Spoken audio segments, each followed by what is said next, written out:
कि हम supreme court का बहुत स्वागत करते हैं। लेकिन उनको ये खुशी बनाने की आवश्यकता नहीं है कि बेल मिल गई तो बरी हो गए। खासकर आप पार्टी के जितने नेता जेल में हैं, अरविंद केजरीवाल, उन्हें भी न्याय मिले। दिल्ली के उप मुख्यमंत्री मनीष सिसोदिया को आखिरकार जमानत मिल गई है। सुप्रीम कोर्ट ने उन्हें ईडी और सीबीआई केस में शुक्रवार को जमानत दे दी। सिसोदिया 17 महीनों के बाद अब जेल से बाहर निकलेंगे। सुप्रीम कोर्ट ने ट्रायल में देरी की वजह से उन्हें राहत दी है। आम आदमी पार्टी के वरिष्ठ नेता मनीष सिसोदिया को पिछले साल 26 फरवरी को गिरफ्तार किया गया था। तब से वह तिहाड़ जेल में बंद थे। जस्टिस BR गवई और जस्टिस KV विश्वनाथन की बेंच ने सिसोदिया को 10 लाख रुपए के निजी मुचलके पर जमानत दी है। बेंच ने कहा, अपील स्वीकार की जाती है। दिल्ली हाईकोर्ट के आदेश को रद्द किया जाता है। उन्हें ईडी और सीबीआई दोनों केसों में जमानत दी जाती है। बेंच ने कहा, सिसोदिया स्पीडी ट्रायल के अधिकार से वंचित हैं। हाल ही में जावेद गुलाम नबी शेख केस में हमने इस पक्ष पर विचार किया था और कहा था कि जब कोर्ट, राज्य या एजेंसियां स्पीडी ट्रायल के अधिकार की रक्षा नहीं कर सकती हैं, तो जमानत का यह कहकर विरोध नहीं किया जा सकता कि अपराध गंभीर है। अपराध की प्रकृति कैसी भी हो, आर्टिकल 21 लागू होती है। कोर्ट ने कहा कि सिसोदिया की जड़ें समाज में गहरी जुड़ी हुई हैं और इसलिए वो भाग नहीं सकते हैं। सर्वोच्च अदालत ने कहा कि सबूत जब्त किए जा चुके हैं और इसलिए उनसे छेड़छाड़ की संभावना नहीं है। कोर्ट ने जांच एजेंसियों की इस दलील को भी खारिज कर दिया कि ट्रायल में देरी की वजह खुद मनीष सिसोदिया है।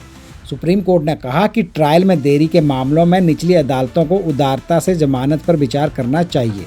मनीष सिसोदिया को जमानत मिलने की खुशी में दिल्ली सरकार में मंत्री सौरभ भारद्वाज ने पार्टी कार्यालय में लड्डू बांटकर जश्न मनाया। इस मौके पर सौरभ भारद्वाज ने कहा, हम सुप्रीम कोर्ट के इस फैसले का बहुत स्वागत करते हैं। देखिए, हम सुप्रीम कोर्ट का बहुत स्वागत करते हैं कि उन्होंने पूरे हिंदुस्तान के अंदर, पूरे हिंदुस्तान की जुडिशरी के लिए एक नज़ीर आज पेश की है।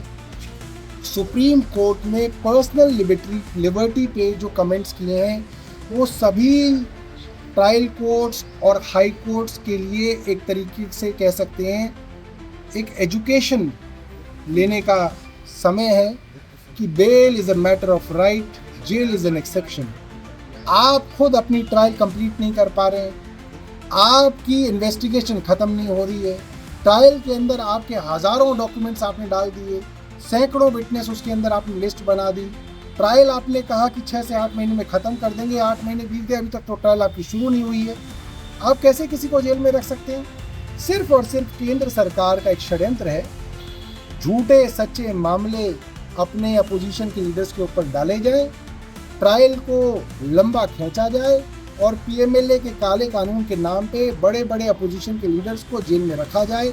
आज सुप्रीम कोर्ट ने, मुझे ऐसा लगता है कि एक बहुत बड़ा फैसला लिया है और PMLA के अंदर जितने भी राजनीतिक बंदी आज जेल के अंदर हैं, जुडिशियल कस्टडी में, मुझे लगता है सबके लिए एक रास्ता खुला है। दोनों चीज़ों में फ़र्क है। अरविंद केजरीवाल जी को इंटरिम बेल मिली थी सिर्फ चुनाव प्रचार के लिए। मनीष सिसोदिया जी को रेगुलर बेल मिली है इसलिए क्योंकि वो इतने दिनों तक जेल में रहे, उनके खिलाफ कोई मामला आज जो है साबित नहीं हुआ है, इसलिए जब तक ट्रायल चलेगी तब तक उनको जेल में नहीं रखा जा सकता। तो एक सामान्य आदमी की तरह उनको अपना सामान्य काम करने के लिए बेल मिली है। जैसे कोई भी आदमी बेल पे चला जाएगा तो नौकरी पे नहीं जाएगा क्या? नौकरी पे जाएगा वरना उसका घर कैसे नहीं चलेगा?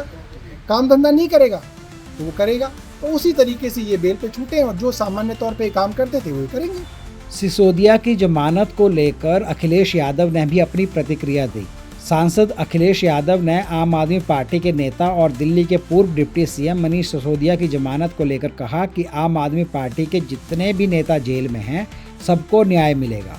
हमें उम्मीद है कि सबको न्याय मिलेगा और खासकर आप पार्टी के जितने नेता जेल में हैं, अरविंद केजरीवाल, उन्हें भी न्याय मिलेगा। वक्फ बोर्ड के जो बिल लेके आई है सरकार, सब पावर अपने पास रखना चाह रही है और किसी के भी धर्म में बहुत ज़्यादा हस्तक्षेप ठीक नहीं। मैं नीरज चोपड़ा को बधाई देता हूँ और हमें उम्मीद थी कि शायद वो गोल्ड लेकर के आएंगे, लेकिन कंपटीशन दुनिया के बीच होता है, तो अगर वो सिल्वर लाए, हमें उम्मीद आने वाले समय में भारत के कुछ न कुछ खिलाड़ी ऊंचाई तक पहुंच। वहीं मनीष सिसोदिया को जमानत मिलने पर बीजेपी सांसद योगेंद्र चंदोलिया ने कहा कि मेरा मानना है कि बेल में इतनी खुशी मनाने की ज़रूरत नहीं है, अभी ये केस बहुत लंबा चलेगा।